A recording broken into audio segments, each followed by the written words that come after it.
marami pang mga boxing fans ang hindi pa lubos na nakakakilala sa nag-iisang angas ng Pinas. Tanging napapansin lang ng karamihan ang mga pag-aangas nito sa social media. Pero lingid po sa ating kaalaman mga idol, ginagawa lang ni Cuadro Alas ang ganoong estilo para makakuha ng mas malalaking laban. Pero bago natin husgahan ang ating kababayang si Janriel Cuadro Alas Casimero, atin munang tingnan ang mga karangalang na ibigay nito sa ating bansang sinilangan. WBO Bantamweight Champion of the World, Janriel Cuadro Alas Casimero. Oo nga't nakikipagsapalaran para kumita, pero kasabay nito ang bawat tagumpay niya sa ibabaw ng lona ay nabibigyan niya ng karangalan at upang makilala pa ang bansang Pilipinas pagdating sa sports na boxing. Casimero is on a good run of form, and I've seen him, ringside, and the power that man possesses in his hands is a joke.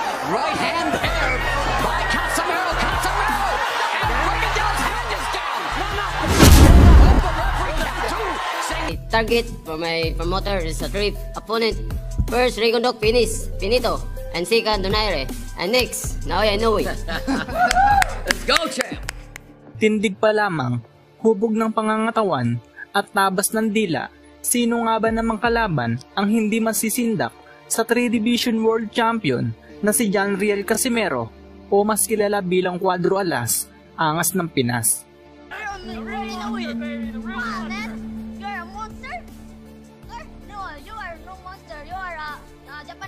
Kakaiba ang estilo ni Casimero kung ikukumpara sa ibang mga Pilipinong boksingero. Kilala ang mga Pinoy boxer bilang humble sa loob o sa labas ng lona. Nangunguna na nga dyan ang kaisa-isang 8th Division World Champion na si Manny Pacquiao na sa kabila ng tagumpay at hindi mabilang na karangalan, hindi lang sa ating bansa kundi na din sa mundo ng boxing ay nananatili pa din na nakaapak ang mga paa nito sa lupa. Na nakakuha ng 8 different weight division. For me, that's an honor to our country, para sa ating mga Pilipino na galing sa Pilipinas, Pilipino. The most important thing in my heart right now na na-raise up ako dito ng Panginoon sa ganitong level of life, level of fame, dahil may purpose sa akin at yan ay para sa to glorify His name. Ang ugaling ito ang ginagaya ng halos lahat na boksingero. Subalit kakaiba naman ang estilo na ginagawa ngayon ni Casimero, na gumagawa ng ingay para makakuha ng mas malalaking laban, at masasabi natin na naging epektibo ang naging estilong ito ng ating kababayan. But looks like they are actually fighting each other. Then what would you do? You're gonna fight someone else, or you're gonna wait for them? Talk about the Inoue fight. Would you guys? You don't mind going to Japan to do it? Yeah, if the house of Inoue, I fight him. Let me put it this way, the guy's been to 9 countries, won 3 world titles in 9 different countries. Japan's the last one, it'll be number 10 when he knocks in. Bagamat marami ang hindi natutuwa sa kanyang estilo ng pagpapakilala sa mundo ng boxing, ay marami din naman ang humahanga sa ginagawa ni Casimero dahil nabubuhay ang boxing dahil nga po sa ingay na ginagawa nito. Subalit bago pa man narating ni Casimero ang buhay na tinatamasan niya ngayon, ay dumaan din po ito sa matinding pagsubok ng kanyang buhay at boxing career.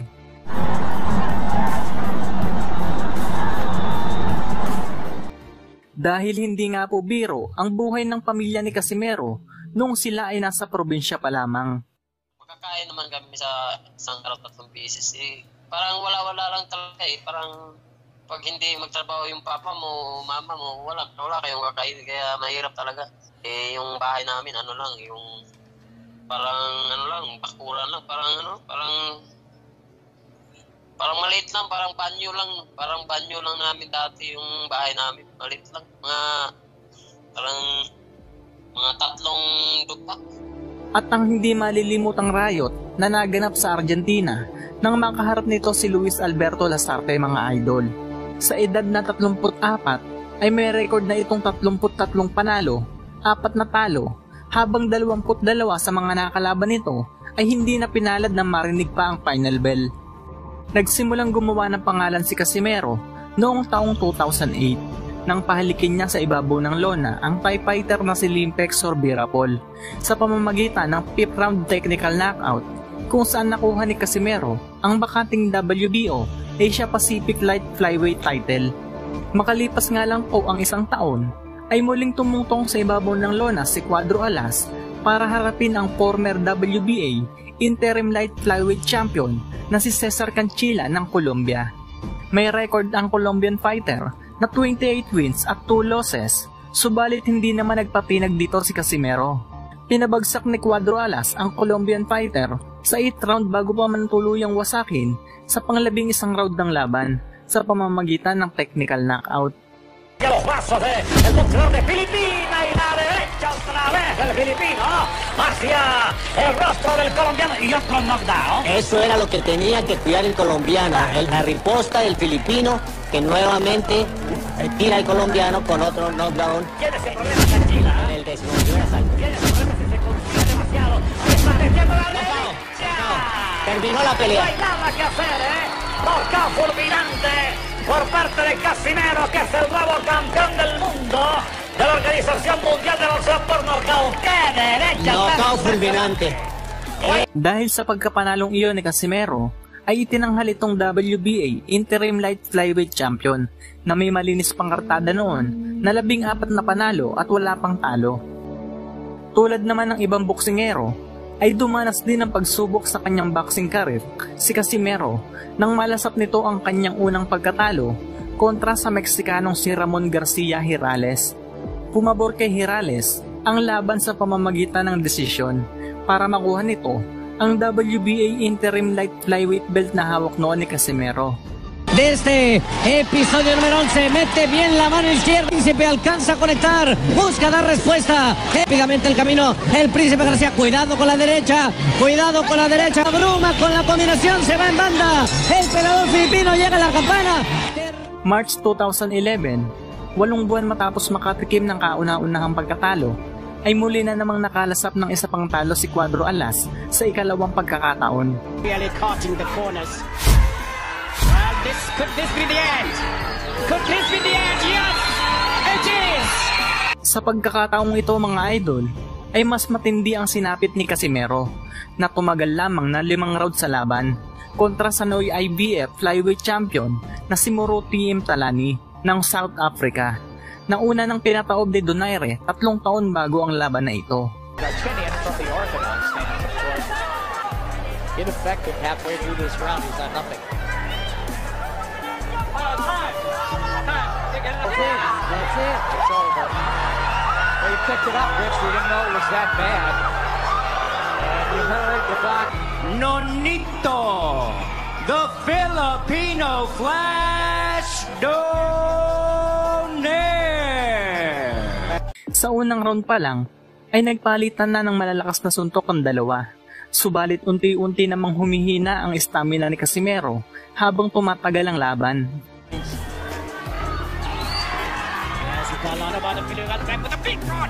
No, the Filipino throws hard punches, that's for sure. He's here to show what he's made of. He cannot be flat-footed in this fight. Pagpasok naman ng ikalimang round mga idol, ay nakapagpatama ng malalakas na suntok ang kampyon na solidong tumama sa ulo ni Casimero, dahilan para sumuko sa laban ng Pinoy. All on it. Set following his man and really cutting the corners. Well, could this be the end? Could this be the end? Yes, it is! February 2012, muling dumayo sa balwarte ng kalaban ang angas ng Pinas para subukan ang lakas ng Argentinian boxer na si Luis Alberto Lasarte ng bansang Argentina. Ang laban kontra kay Lasarte ang isa sa hindi malilimutang pangyayari sa kasaysayan ng boxing. Naging madumi ang laban ng dalawang boksingero, na kapwa binawasan ng puntos dahil sa illegal punch sa isa't isa. Pisco todavía, busca Lasarte, contra el equipo arriba. Se amarra Casimero, llegó bien Lasarte y acusa un golpe abajo y choque de cabeza. Toda la pelea ha sido así, toda la pelea. Una máquina de cometer infracciones. 5 minutos. Lumala ang tensyon sa laban ng dalawa nang dominahin ni Casimero si Lasarte sa kalagitnaan ng kanilang bakbakan. Otra derecha más de Casimero, va a buscar Guapo a Lasarte, pero se va a ir al piso de nuevo, está knockout. Lo agarró de las piernas. Y también para decir, no hay límite de caídas. Hindi naman matanggap ng Argentinian fans ang nangyari sa kanilang kababayan nang tapusin ni Casimero si Lasarte sa ika-10 round ng laban. Pasa con la izquierda, lo tiene con la derecha, otra derecha, vas a la cabeza. Está knockout Lasarte, atención el árbitro. Atención, ha ganado el Filipino para la pelea. Nagsimula nang magbato ng kung ano-anong bagay ang mga fans ni Lasarte papunta sa ating pambato. At kalaunan ay nakisali na din ang mga ito para gulpihin si Cuadro Alas at ang kanyang kampo.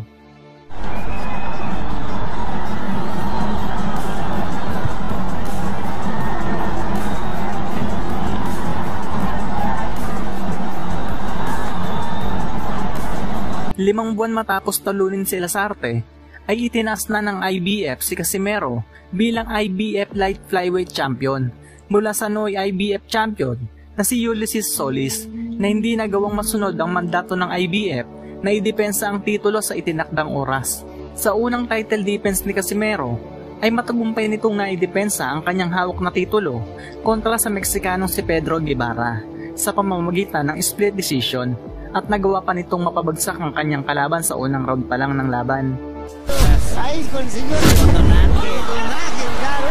Se fue a la lona, lo están madrugando al mexicano Pedro Guevara, lo sorprendieron, pega fuerte John Riel Casimero.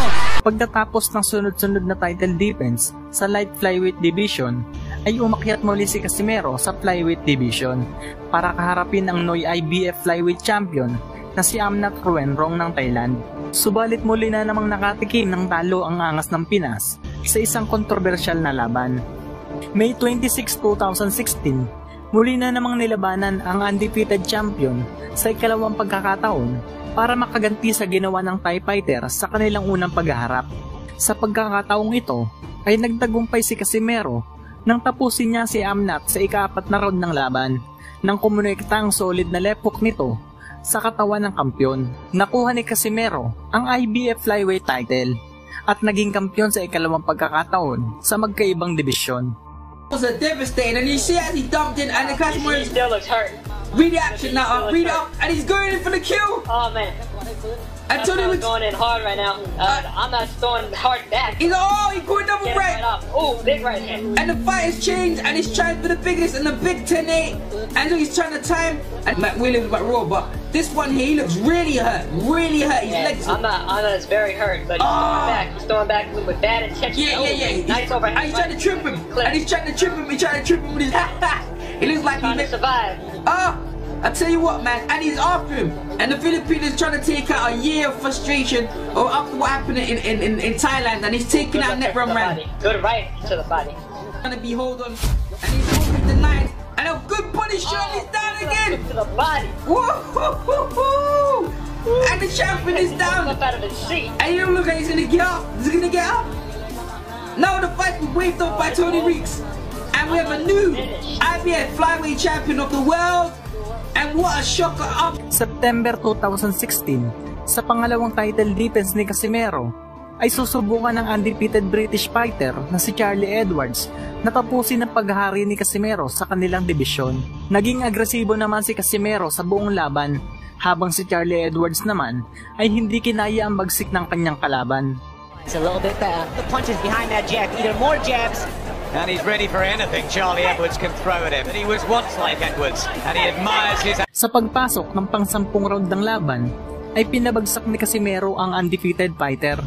Pero nagawa pang makabangon ni Edwards, subalit wala namang sinayang na pagkakataon si Casimero na nagpakawala ng sunod-sunod na malalakas na suntok, dahilan para itigil na ng referee ang laban. Oh, beautiful shot. Walk into it. Straight into it, and he's hurt badly here, Charlie Edwards. He's going to do very well to recover. He's under a minute left. He's out of hold. Does he have the experience to hold? From that Nagpatuloy ang magandang takbo ng karera ni Casimero sa boxing at isinunod niya si Cesar Ramirez. Seems to want to finish the fight in this round. Can he do it? Oh, down! It's down! It's down! And I think it's out! At Zulani Tete para makuha ni Casimero ang titulo ng WBO sa Bantamweight Division. Ang ikatlong titulo ni Casimero sa ikatlong division nito. Buy some time here and make Casimero miss. Casimero needs to pick his punches and he can't find the clean shot and he falls. Dahil sa sunod-sunod na impresibong pagkapanalo ni Casimero, ay unti-unti na din itong nakilala sa loob at sa labas ng Pilipinas.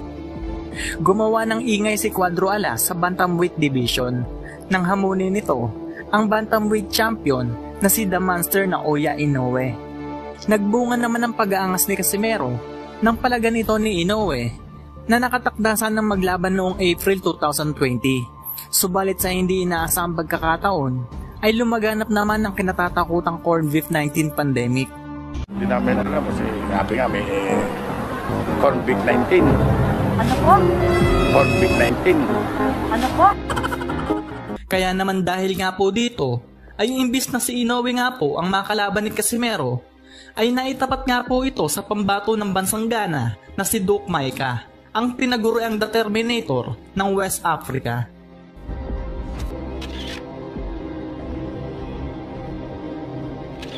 Sunod-sunod ang impresibong panalo pa ang naitala ni Cuadro Alas, kaya naman dahil nga po doon, ay muli na naman pong naihambing ang lakas ng halimaw ng Japan kontra sa halimaw ng Pilipinas.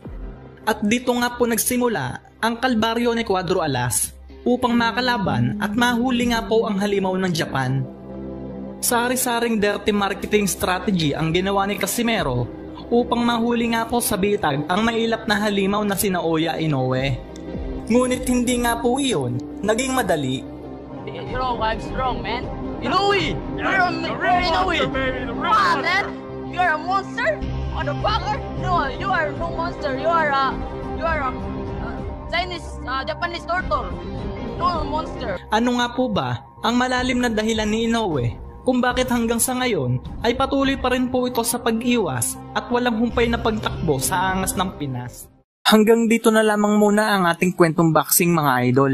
Maraming salamat po sa pakikinig at God bless.